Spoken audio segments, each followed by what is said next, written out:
हाँ जी, राधे राधे सभी को। जय माता दी दोस्तों, स्वागत है आप सभी का एंजल एकेडमी में।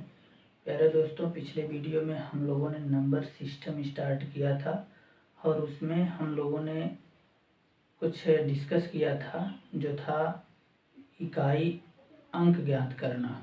इकाई का अंक ज्ञात करना। तो इकाई का अंक हमने बताया था 3 प्रकार से ज्ञात करना है। कौन कौन सा? एक है गुणनफल में इकाई का अंक ज्ञात करना, दूसरा घातों में इकाई का अंक ज्ञात करना और तीसरा फैक्टोरियल पदों में इकाई का अंक ज्ञात करना। जिसमें हम लोगों ने स्टार्ट किया था गुणनफल में इकाई का अंक ज्ञात करना और उसमें कुछ क्वेश्चन भी हमने डिस्कस किया था। उसके आगे बहुत ही इम्पोर्टेंट से एक नोट्स है, उसको आप सभी लोग लिखिए। तो ये नोट्स है, क्या है? समस्त पहला नंबर है ये, समस्त विषम संख्याओं के गुणनफल में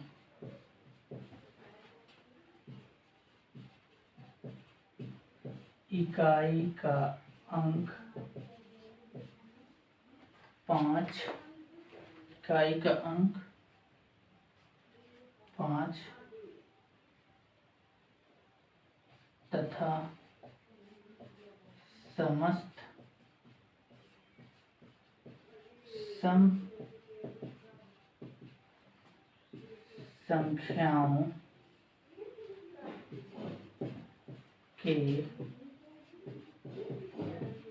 के गुणनफल में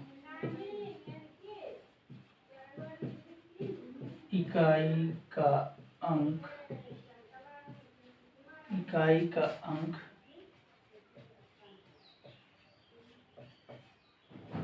0 होता है। इसके बाद अगला नंबर क्या है? क्या हमने बताया? समस्त विषम संख्याओं के गुणनफल में इकाई का अंक 5 तथा समस्त सम संख्याओं के गुणनफल में इकाई का अंक 0 होता है। आप लोग जानते हैं सर कि विषम संख्या क्या होती है और सम संख्या क्या होती है। विषम संख्याएं वे संख्याएं होती हैं जिनमें 2 से भाग देने पर कुछ ना कुछ शेष बचता है, तो वह विषम संख्या होती है। और सम संख्या वे संख्या होती है जिसमें जिन संख्याओं में 2 से भाग देने पर शेष क्या बचे? 0 बचे, तो वह क्या होती है? सम संख्या होती है। इसके बाद आता है समस्त अभाज्य संख्याओं के गुणनफल में। अगला नंबर बहुत इंपॉर्टेंट नोट्स है, समस्त अभाज्य संख्याओं के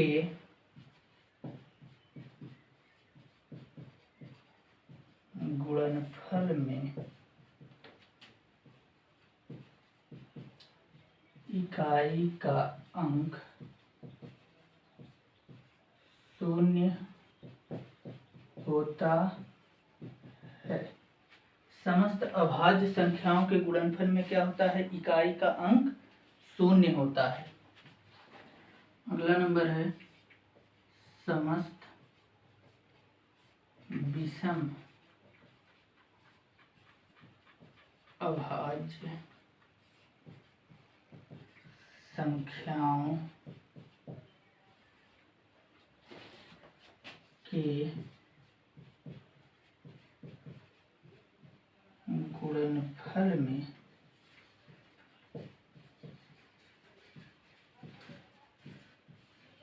इकाई का अंक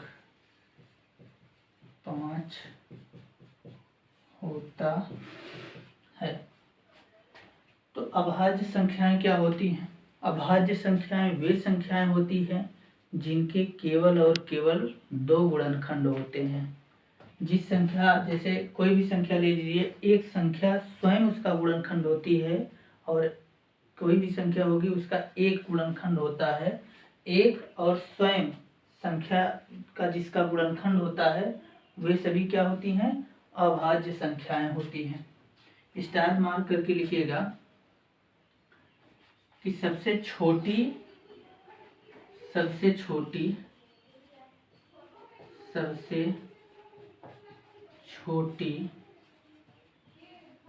अभाज्य संख्या 2 होती है। सबसे छोटी अभाज्य संख्या क्या होती है? 2 होती है। और उसके बाद एक चीज और ध्यान दीजिएगा कि 2 ही एकमात्र सम अभाज्य संख्या होती है, इसके बाद और कोई भी अभाज्य संख्या नहीं होती है। क्या? 2 एकमात्र सम अभाज्य संख्या होती है। 2 एकमात्र सम अभाज्य संख्या होती है। इसके बाद 1 से 100 तक कुल 25 अभाज्य संख्याएं होती हैं। 1 से लेकर के 25 तक कुल कितनी अभाज्य संख्याएं होती हैं? 25 अभाज्य संख्याएं होती हैं। और सबसे छोटी अभाज्य संख्या क्या होती है? 2 होती है। 2 को ही एकमात्र सम अभाज्य संख्या बोला जाता है। उसके बाद कोई भी अभाज्य संख्या जो कि सम संख्या हो वह नहीं होती है। अब इसके बाद हम लोग बहुत ही इंपॉर्टेंट क्वेश्चंस के बारे में देखेंगे। तो देखिए पहला क्वेश्चन क्या है। पहला क्वेश्चन है, हम लोग देखते हैं कि समस्त विषम संख्याओं के गुणनफल में इकाई का अंक ज्ञात कीजिए। समस्त विषम संख्याओं के गुणनफल में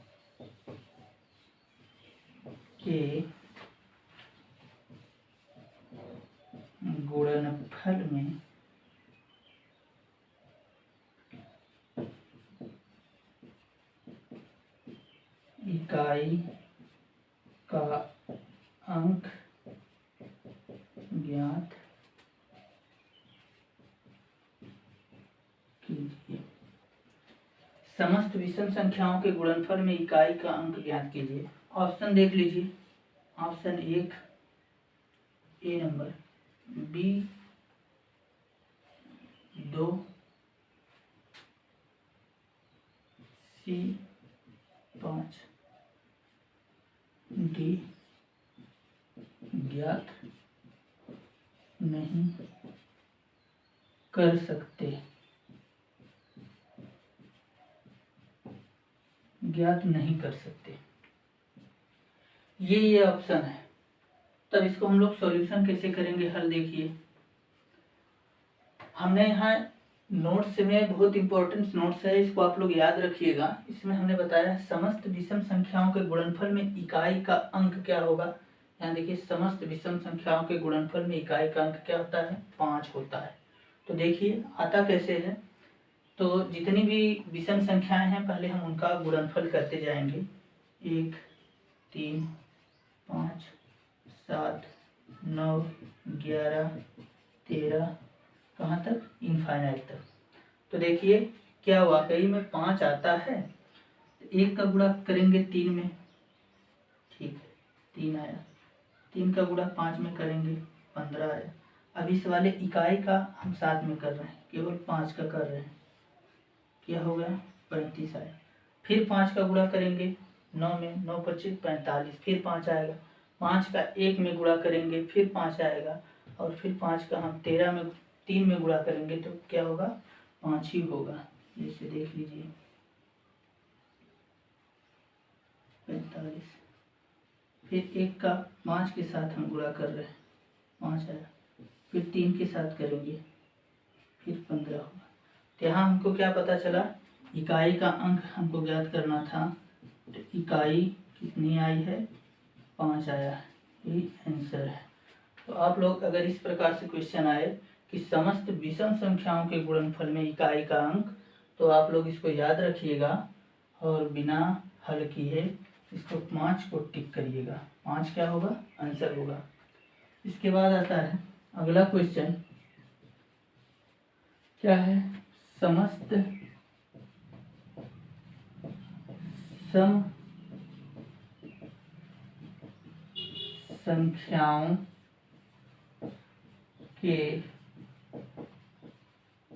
गुणनफल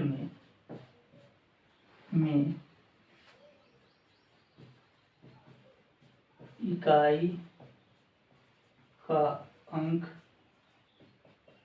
ज्ञात कीजिए। क्या है, समस्त सम संख्याओं के गुणनफल में इकाई का अंक ज्ञात कीजिए। ऑप्शन देख लीजिए,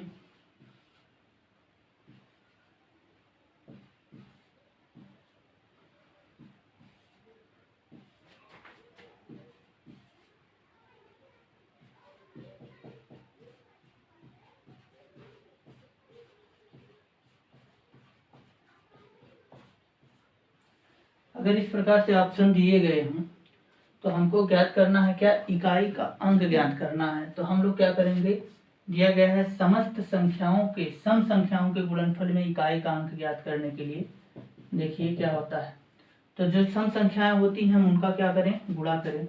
जैसे सबसे छोटी सम संख्या क्या है, 2 है, 4, 6, 8, 10, 12, 14, 16, क्या है, इनफाइनाइट।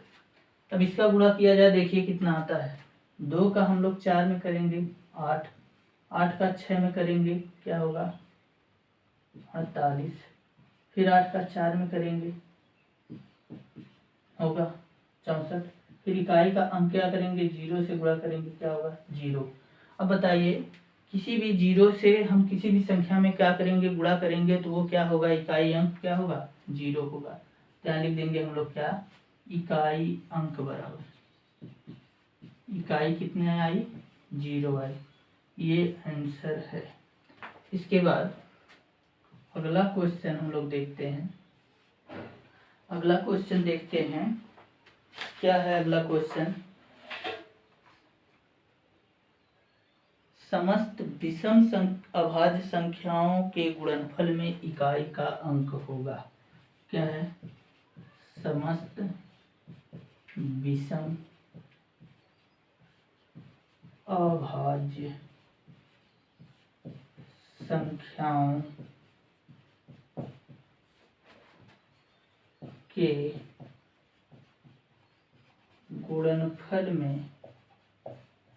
में इकाई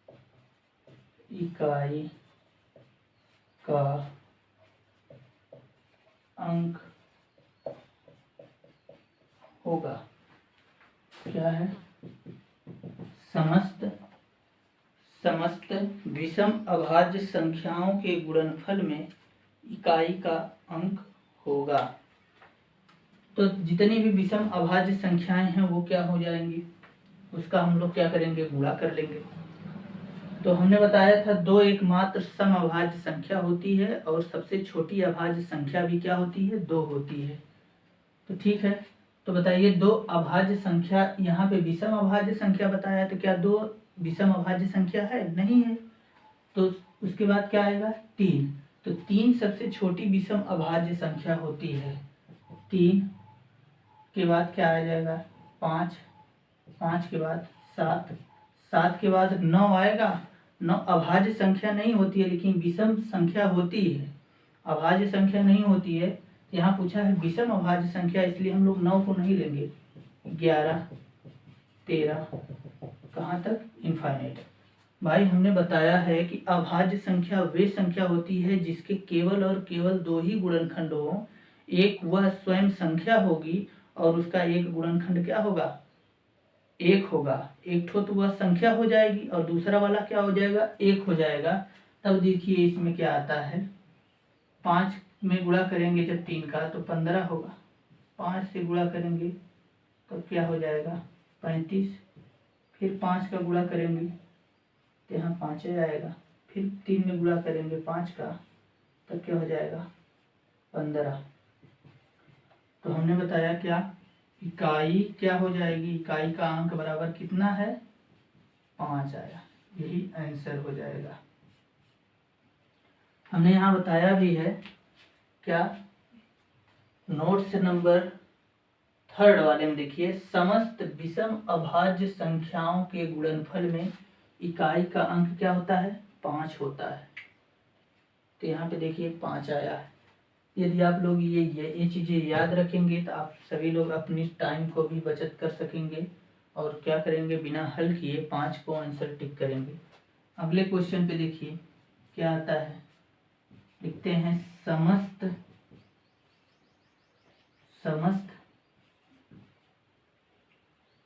अभाज्य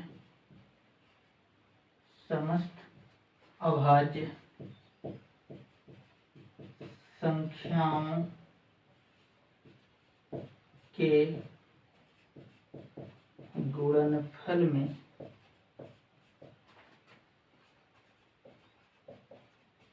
इकाई का अंक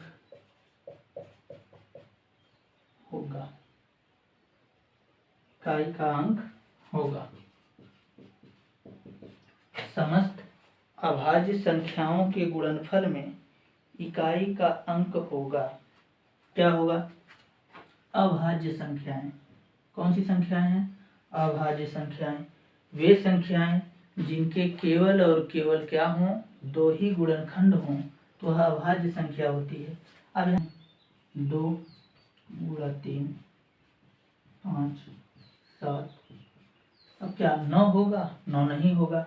क्यों नहीं होगा, क्योंकि अभाज्य संख्या पूछा है। अभाज्य संख्या 9 नहीं है। 9 क्या है, विषम संख्या है। क्यों अभाज्य संख्या 9 नहीं है, हमने बताया था कि अभाज्य संख्याएं वे संख्याएं होती हैं जिनके केवल और केवल 2 गुणनखंड होते हैं। लेकिन अगर 9 को हम लोग देखेंगे तो 9 स्वयं होता है, उसका गुणनखंड 3 भी होता है, उसका गुणनखंड क्या होता है, 1 भी होता है। इसलिए 9 क्या है, अभाज्य संख्या नहीं है। इसके बाद कौन सी है, 11 है, 13 है, कहाँ तक, इनफाइनाइट तक। तो अब देखिए हम लोग क्या करते हैं, 3 का 2 में गुणा करेंगे 6, 6 का हम क्या करते हैं 5 में गुणा करेंगे तो 15, 6 का 5 में गुणा करेंगे कितना होगा, 30 होगा। सॉरी, अब हम 0 का गुणा किस में करें, 7 में करेंगे, क्योंकि हमको इकाई का अंक चाहिए। यहाँ 0 का गुणा हम जब 7 में करेंगे तो क्या होगा, यहाँ पे 0। अब 0 से किसी भी संख्या में अगर हम गुणा करेंगे तो क्या होगा, इकाई क्या होगी, 0 होगी। लिखेंगे इकाई बराबर 0। यही हमारा आंसर है। तो बहुत बहुत इम्पोर्टेंट ये क्वेश्चन है, यूपी टेट में बहुत ज़्यादा संभावना होती है। बहुत प्यारा क्वेश्चन है यूपी टेट के लिए, ये बार बार क्वेश्चन पूछे जाते हैं। तो मिलते हैं हम अगली वीडियो में। ये वाली हेडिंग गुणनफल में इकाई का अंक ज्ञात करना ये खत्म हो गई। उसके बाद क्या है, घातों में इकाई का अंक ज्ञात करना, हम वहाँ से स्टार्ट करते हैं। तब तक आप सभी लोग बहुत बढ़िया से तैयारी करते रहिए।